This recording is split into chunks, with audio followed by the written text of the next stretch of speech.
అందరికీ నమస్కారం.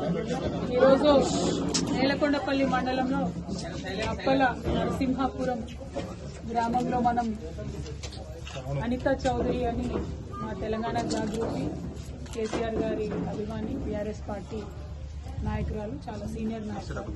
వారి తండ్రి గారు నరసింహారావు గారు మరి స్వర్గస్థులైనారు. వారి కుటుంబాన్ని పరామర్శించడానికి ఇక్కడికి రావడం జరిగింది. గ్రామం అంతా కూడా మనము తరలి రావడం చూసినాం. మరి ఆ కుటుంబం పట్ల ఉన్నటువంటి ప్రేమను గ్రామస్తులందరూ కూడా చూపించడం, కలిసిన వాళ్ళందరూ కూడా మరి కేసీఆర్ గారి గురించి మాట్లాడడం, కేసీఆర్ గారిని గుర్తు చేసుకోవడం చూస్తూ ఉన్నాం.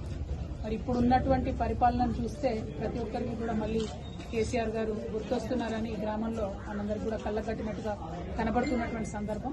ఇవాళ పరిపాలన గురించి చెప్పాలంటే మీ అందరికీ తెలుసు, నిన్న కూడా హాస్టల్లో, గురుకుల హాస్టల్లో ఒక 10వ తరగతి చదువుతున్నటువంటి అమ్మాయి కూడా సూసైడ్ చేసుకొని చనిపోయింది. దాదాపుగా 95వ బిడ్డ చనిపోవడం పదే చెప్తూ ఉన్నాం మనం.